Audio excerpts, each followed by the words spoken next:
This is the Hidden Killers Podcast with Tony Brueski and continuing coverage of the case against Bryan Kohberger. This is an interesting piece.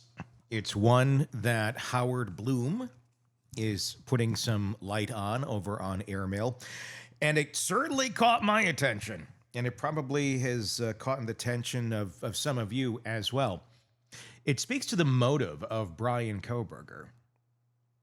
What happened? Why did he do the crimes he allegedly committed? And there really hasn't been a great answer for it. But Howard Blum has a theory. And it involves someone we've even had on our show, a very well-respected doctor, Dr. Katherine Ramsland, who he was studying under at DeSales University. Now, this is all theoretical. This is all from Howard Blum's reporting. We cannot confirm any of this, but we're going to talk about this with some conjecture and just some what-ifs today, because he makes some valid points, and Howard's reporting is usually pretty good. If what he's about to talk about and what you're going to learn about in this piece in terms of some communications that have gone on are true, that's going to be interesting to see. Because it involves Bryan Kohberger and a better understanding, possibly, of the way he viewed his relationship with Katherine Ramsland, not in anything dirty or anything like that, but from the point of someone who may very well, hold her in super high regard, which anyone, should. But if criminal psychology and things in that nature are what you're interested in, forensic psychology and such, she would be like at the top of your list. She's great. And in no way, shape, or form do I think she has anything negative to do with this. I think she ends up being kind of another victim of their name being brought into this because of being close to Bryan Kohberger. So again, this is all conjecture. This is from a recent report from Howard Blum that brings up the idea of, well, could have this been something to impress her from Kohberger? We've seen it before, John Hinckley. We'll get into all of it. In the comments section, leave me your thoughts on this. I don't know if this is way out or not, but Howard thinks differently and usually ahead of most. So I'll leave it at that. What we don't know, we don't know. But in the comments, let me know what you think. Press subscribe wherever you're listening to us, whether it be on the podcast platform. So wherever that is, press subscribe. On YouTube, hit subscribe. And please do check out our YouTube channel, Hidden Killers with Tony Brueski, where you can comment on everything. And there's a lively, active, wonderful community of folks that are talking every day about these cases. So, hey, guys, really appreciate it. And thank you. If there's a part of this story that feels like it could be pulled straight out of a dark campus novel, the kind where the most promising student ends up being the most dangerous, it's this: Bryan Kohberger. The man accused of brutally murdering 4 University of Idaho students once studied under one of the most prominent experts in the world on serial killers. Not just any expert, we're talking about the Katherine Ramsland. Professor, criminologist, author of more than 50 books on the minds of murderers, and yes, the woman who literally wrote the book on BTK. It's not a figure of speech. She co-authored Confession of a Serial Killer with Dennis Rader himself. That detail alone is enough to make people have their ears perk up a little bit. Kohberger, criminal justice student from Pennsylvania, didn't just fall into Ramsland's class by accident. He studied under her while completing his graduate degree at DeSales University, a small Catholic university tucked away in Center Valley. It's not Harvard, it's not Columbia. It's the kind of place where a professor like Ramsland becomes the gravitational center for everyone serious about understanding criminal minds. And Kohberger was very serious. Very, very serious. He earned his bachelor's degree in 2020, then stayed on to get his master's in criminal justice, which he completed in 2022. During that time, he took multiple courses taught by Ramsland, including forensic psychology, a field she's not only fluent in, but foundational to. According to public course materials and curriculum info, Kohberger was assigned readings like Inside the Minds of Serial Killers and Confession of a Serial Killer. In other words, his academic journey wasn't just tangentially related to her work. It went straight through it. And to be clear, this was a teacher-student relationship. That's not conjecture. That's not internet sleuthing. Ramsland confirmed that she taught him. Hasn't said much else, but she taught him. We know that. The university confirmed it. There's no controversy about whether they knew each other in that context. What we don't know, and what's critical to draw a line around here, is whether there was any contact beyond that from Kohberger to her. As of now, there are 0 pieces of public evidence to suggest that there was. They were not friends. They were not collaborators. This was not some My Favorite Murder fan club gone rogue. It was academia. Assignments, readings, grades, move along. Still, it's very easy to understand why people raise an eyebrow. Ramsland's professional history reads like a syllabus from the world's darkest book club.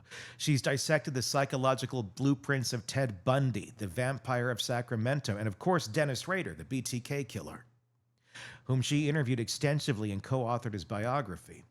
Her work doesn't just walk you through what these killers did. It gets down into why they did it, peeling back layer after layer of deviance, compulsion, and cold, methodical violence. So when you line that up next to Kohberger, a guy who went from being a floundering teen battling heroin addiction to a lean, fit, obsessive academic focused on criminal minds, well, people start to connect the dots. And the problem is not all the dots lead to real pictures. And this is where the danger of overreach comes in. It's one thing to say he admired her work. That's almost expected. I admire her work. I think anybody that knows anything about this should admire her work. She's a genius at it. It's another thing entirely to say that admiration fueled some sinister motive. That leap doesn't land unless there's evidence. And as of now, in the public, there isn't. Howard Blum is talking about some things that he thinks he has some knowledge on. There's been a lot of talk about how Kohberger's studies under Ramsland might have planted the seeds for something darker. That's because he read about serial killers. Allegedly, he became one. And studying BTK somehow gave him a playbook, but anyone who's ever taken a true crime course or ever heard Helter Skelter in college will tell you that's not how it works. Academic interest in criminal behavior doesn't create criminal behavior. As criminologist James Allen Fox put it, studying criminology is not going to make you a criminal, and it's not going to make you a better criminal.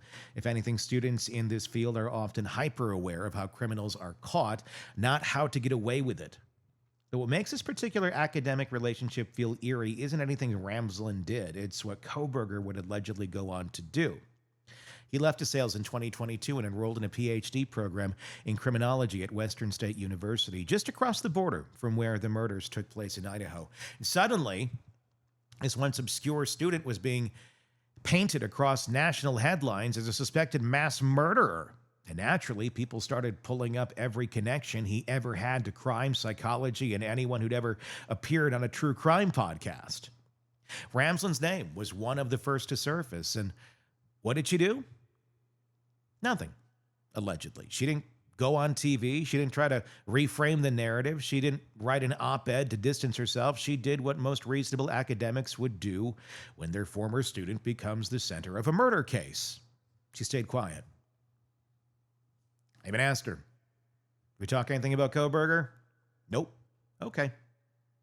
Respect that. We've talked about many other cases on this program with her. When asked for comment, she would decline. She didn't speculate. She didn't offer any insight into his behavior or history. She was silent on it, and I respect that. I totally get why. take all of this Howard Blum theory out of the picture, yeah, I mean, you're too close to something. Let it play out. Now, people interpret silence however they want, but in a legal context and in academia, silence is often the smartest and safest option. Ramsland isn't just some public figure. She's a professor with decades of experience in criminal justice. She knows that anything she says could get twisted in a headline or dragged into court. So for now, nothing. And that in itself, I mean, I don't know if it speaks volumes, but it says something. Not about guilt or knowledge of complicity in any way, shape, or form, but about caution. It's worth noting, too, that Ramsland has continued her work in many other cases. She's appeared as a commenter on ongoing investigations like the Rex Heuermann case. She's stayed active in her field. She hasn't vanished. She's just chosen not to engage with the media circus surrounding Kohberger himself. And frankly, that's a decision many in her position would make and should. So where does that leave us? Well, with facts, Bryan Kohberger was a graduate student in criminal justice. Katherine Ramsland was one of his professors. He studied her work, read her books. There's no public evidence of a relationship beyond that. No communications have been confirmed. No motives have ever been declared. But Howard Blum seems to have some ideas on this. I wonder what those are. I wonder what information he has about all this. The story about the professor and the pupil. What we know is enough to draw a boundary. And whether that boundary holds or cracks under the weight of new revelations, it's what we're about to explore next. The claim starts with a report published in Airmail written by journalist Howard Blum. According to Blum sources, who remain unnamed, but are described as close to the case, Kohberger was still in contact with Ramsland long after graduating. Specifically, he alleges that Kohberger sent emails to Ramsland in the days leading up to the murders of 4 University of Idaho students being murdered, and again in the days following the crime. According to Howard. That's a big claim.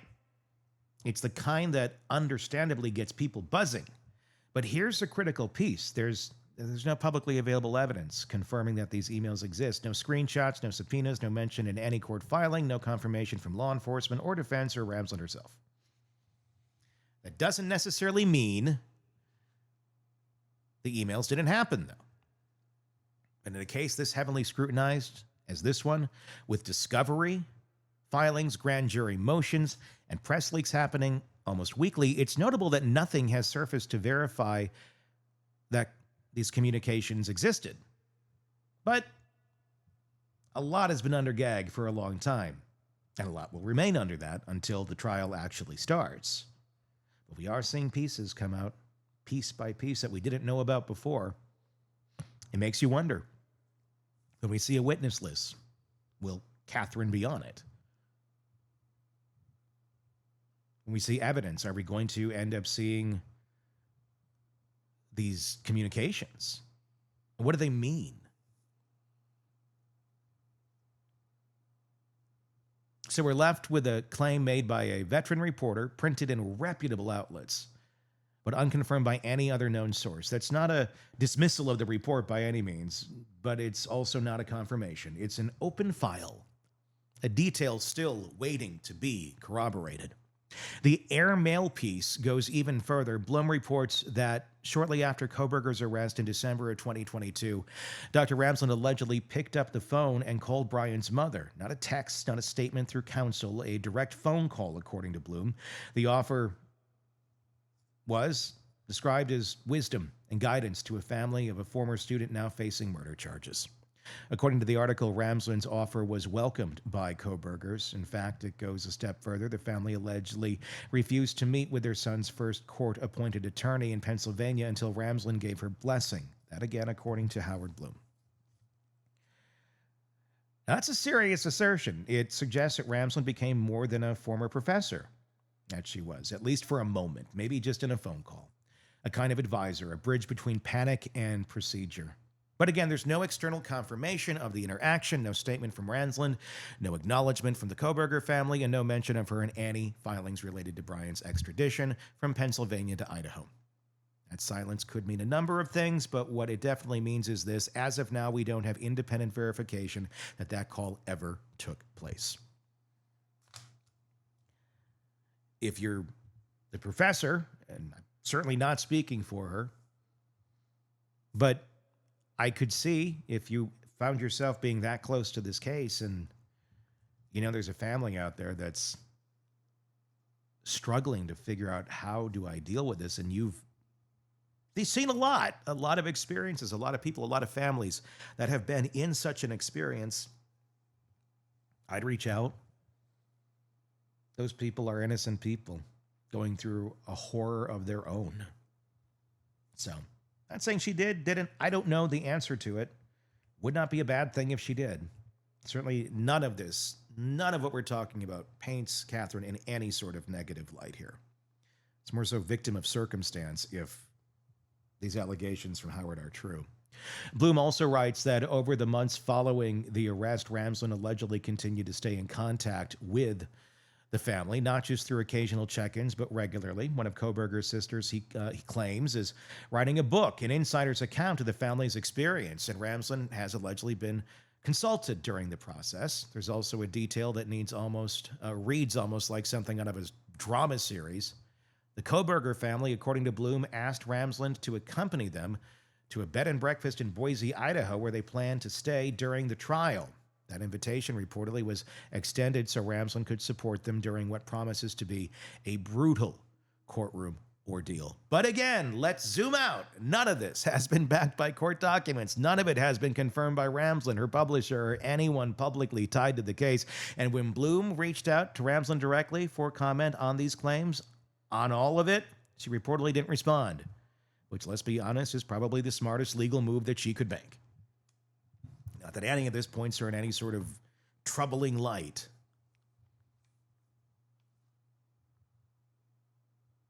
The silence here has been consistent from day one. From the moment Kohberger's name hit the headlines and the press began linking him to former Professor Ramsland, and she's declined every interview request about the topic. She didn't comment to Newsweek. She didn't comment to Oxygen. She didn't respond to Blum, and she has said nothing to us on that topic. And despite being a regular guest and commentator on true crime cases over the years, she's made no public remarks about Kohberger, not on social media, no print, not in any televised appearance. Again, whether it's self-imposed desertion, legal advice, or both, it's there. Of course, from a procedural standpoint, the silence makes total sense. She did communicate with Kohberger after he left DeSales, before or after the murders. That could potentially make her a witness. And if she's spoken to his family since his arrest, she might have information that's considered relevant to the case, particularly if it were to come up in court.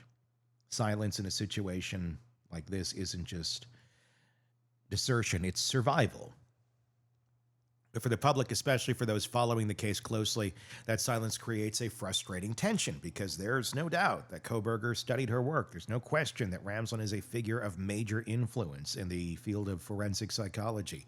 And if even half of what Blum reports is true, that there was some sort of ongoing communication, that Ramsland played a behind-the-scenes role in the early days of the legal process, then her presence in the story isn't just background. Again, it becomes part of the fabric of how this case has unfolded. Still, it's important to draw the line sharply between what we know and what's been suggested. Kohberger took her classes. He read her books. That's confirmed. Anything beyond that, emails, phone calls, bed and breakfast visits, that's all reported by a single journalist, citing unnamed sources. Until something from the court record or from the parties involved verifies those claims, they remain unconfirmed. And that's really the point of all of this. It's not about dismissing the reports. It's not about defending or condemning anyone. It's about making a clear distinction between what's fact and what's still floating in that gray area of allegedly. Because in a case like this, where the stakes are as high as they come, where 4 young lives were taken, and where one man's life may hang in the balance, clarity matters. If this story is ever going to be fully understood, We have to keep separating what's proven from what's presumed. And there's so much of that out there. And we don't like to go into that territory very much here on this show, unless it comes up from somebody very respected, very good journalist who knows a lot about this case and has had very accurate reporting in the past. And that's why we're making note of this one. It's not just some YouTube theory or TikTok meme or somebody saying a bunch of crazy things on Reddit. It's coming from Howard Blum. So, there's that. As we continue on, we're going to get to the heart of Howard Blum's theory, the idea that this wasn't just a random act of violence or a case of rage or rejection or even opportunity. The next part of the story is going to take us and ask some darker questions. What if the killings were meant to send a message? Not to the victims, but to someone else entirely. So here we are, where theory meets motive, where motive meets the part of the human mind that doesn't always behave in ways that we can map out clearly.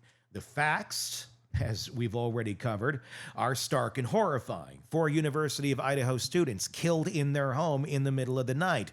No known history between the accused Bryan Kohberger and the victims. No text messages.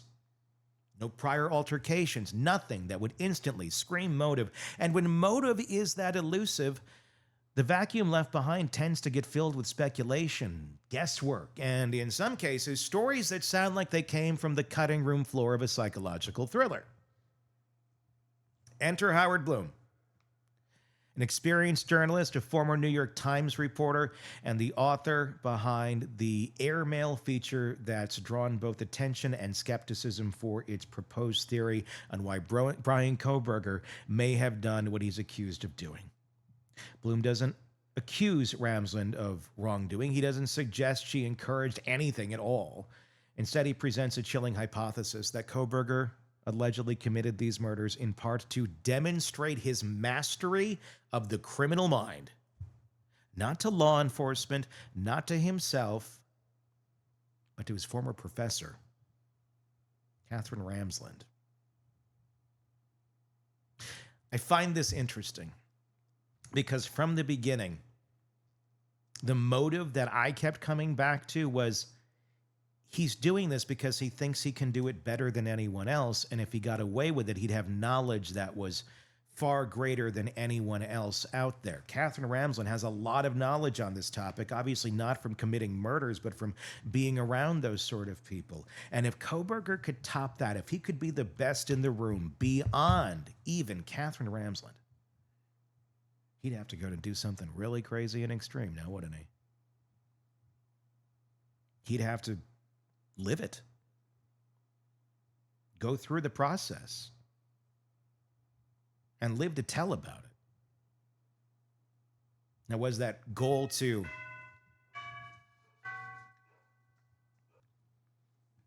and live to tell about it? Here's the thing. Did he want to live to tell about it and not get caught?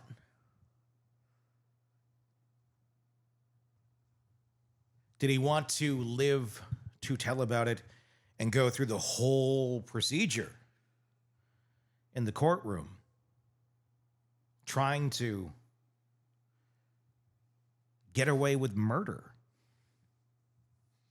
What was the ultimate goal, if any of this was his goal?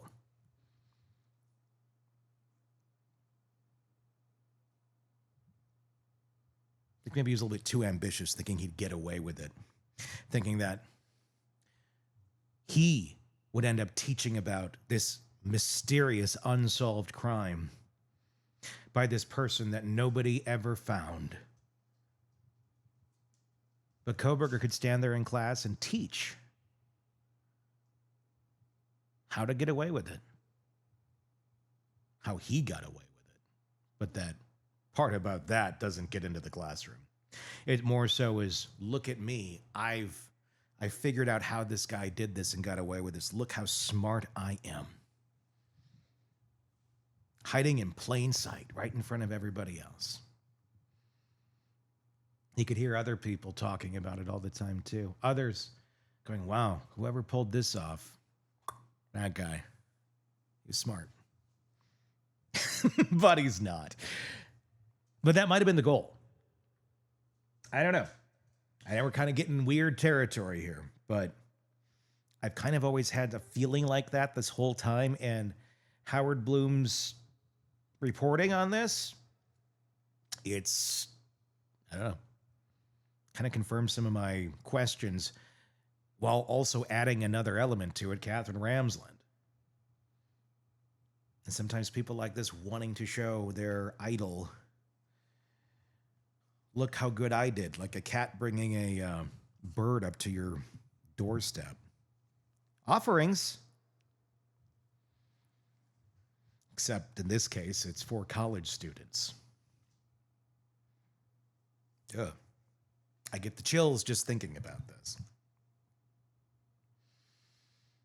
According to Blums' reporting, Kohberger wasn't just a former student, he was an acolyte. Someone who had reshaped his entire life, his body, his mind, his identity into a walking vessel of criminal justice theory. And Ramsland, in this narrative, she wasn't just his teacher, she was the ideal, the person whose work he admired, consumed, and wanted allegedly to impress. Blum paints a picture of a man on a mission determined not just to commit murder, but to do in a way that would showcase everything he's learned, to show how the pupil had become the master, that he could go beyond reading about killers and become one. It's a disturbing proposition, and it's wrapped in the kind of psychological language that makes it sound, at least on the surface, possible, but is it plausible? Let's start with the concept. Someone committing a crime to impress another person. It is not unheard of. In fact, Blum compares Kohberger's alleged mindset to that of John Hinckley Jr., who in 1981 attempted to assassinate President Ronald Reagan, not on a political ideology, but because he was obsessed with actress Jodie Foster. Hinckley believed that by committing a high-profile act of violence, Foster would notice him, maybe even admire him, and was a classic case of this delusion that some have. A condition where some believe another person, often a stranger or public figure, is secretly in love with them. I don't know how far this goes in his mind. Blum doesn't go as far to say that Kohberger had erotomania, which is what that is. But he clearly leans into the comparison. In his words, Kohberger was allegedly driven by his own twisted erotomania, seeking not romantic love, but academic and emotional recognition from someone he deeply admired. The idea is that the crime wasn't about the victims themselves, it was about what the act represented. A gesture, a message, a final exam of sorts delivered in blood. In this version of the story, Kohberger wasn't trying to hurt people he knew or hated. He was trying to prove a point to someone who may not have known he was trying to prove it. The problem is there are no pieces of evidence here so far that support this theory beyond the dramatic arc it offers. No email in which Kohberger says he wants to impress Ramsland. No journal entry spelling out a plan to commit murder as an academic gesture. No statements to police, no conversations with friends, nothing that draws a direct line between admiration and motivation, at least not in any public record or official filing as of today, the 2nd of, where are we in? May of 2025. Just a few months before the trial is supposed to start. And if that evidence does exist, it has been introduced by prosecutors, or it hasn't been introduced by prosecutors. That's an important distinction because while journalists can chase stories and publish theories, prosecutors actually have to build their case on what's admissible, provable, and ultimately convincing to the jury. And so far, in the public sphere, the prosecution has stayed silent on the question of motive. Not a word in the probable cause affidavit, not a hint in court arguments, just silence. Strategic, maybe intentional, but certainly silence nonetheless. So what does it all mean? The defense has been equally quiet, and for good reason. If you're defending a man accused of 4 first-degree murders, You don't go around offering motives. You poke holes in the evidence. You challenge procedures. You question DNA collection and cell phone mapping. You don't build a narrative, you unravel theirs. That silence is also reinforced by the court's gag order, which prevents both sides from speaking publicly about their details of the case, further sealing off any discussion of motive for making it to the press, as of now. So what are we left with? A theory that sits in limbo, detailed, provocative, yes, but unsupported by direct evidence, which brings us to the experts, forensic psychologists who've weighed in on other cases. At least those not bound by court orders tend to take a more conventional view. They point to behavioral patterns that align more closely with resentment, rejection, or social isolation. Some have suggested Kohberger may have been driven by incel-like ideology. I've been waving my hand on that one for a while. Fueled by an inability to form relationships and an internalized rage toward people who represented what he could not have. Others highlight early reports that Kohberger had messaged one of the female victims multiple times through social media, allegedly receiving no response. That kind of rejection, repeated and ignored, can trigger someone already battling feelings of invisibility. What they don't do is point to Ramsland. No licensed psychologist has gone on record supporting the impress the professor theory as a primary or plausible motive. Not because it's impossible, but because it's unproven, and in the field of psychology, especially forensic psychology, speculation without data is just storytelling. Even Ramsland herself has had nothing to say about it. Despite multiple opportunities to confirm or deny, she remained silent. She didn't respond to Blum's emails either. She hasn't issued a statement. She hasn't gone on record to acknowledge or refute the theory, which again, from a legal standpoint, makes sense. If she did speak to those statements and they were later contradicted by evidence, she could find herself put into the legal process, or maybe even called as a witness. So here's where we land. Blum's theory is provocative. It has a narrative weight. It connects dots in a way that feels dramatically satisfying, but it leaves a space, and it lives in a space that exists outside the courtroom and outside the confirmed record. It may one day be supported by evidence. May be raised by the prosecution in trial. Or it may turn out to be a big psychological red herring, something that made sense on paper but didn't hold up under cross-examination. What makes it resonate is the eerie logic it carries, the idea that someone might want to prove themselves to a mentor by committing the very crimes that mentor studies. But logic is not the same as truth. And in this case, with so much pain, so many unanswered questions, and so much still hidden from the public view, it's crucial to stay grounded in what we know versus what we all think might explain it all. Give me your thoughts in the comments on this case. Is this a valid theory? Again, consider the source. It's Howard Blum. It's not an internet theory. It's not a meme. It's not a TikTok. It's Howard Blum. Makes you wonder, what's going to come out? If this drops soon, is anybody going to be surprised? I'm not. But it is quite a theory. A theory in a case that's already one of the most complicated, complex, dark, and disturbing stories that we have heard in a very, very long time. Press subscribe wherever you're watching or listening to the podcast. If you're watching us on YouTube, please press subscribe there so you don't miss any of our conversations and any of these reports that we give you each and every day on so many cases and the polls and everything else we got there for you. We're going to have a premium section there too soon, and we're going to start doing a lot more lives as well. So press subscribe so you don't miss any of that. And please comment. Let me know what you think. Until then, I'm Tony Brueski. We will talk again real soon. Craving non-stop true crime updates? Press subscribe now and get the latest cases, analysis, and expert commentary delivered straight to your feed. Only from the Hidden Killers podcast and True Crime Today.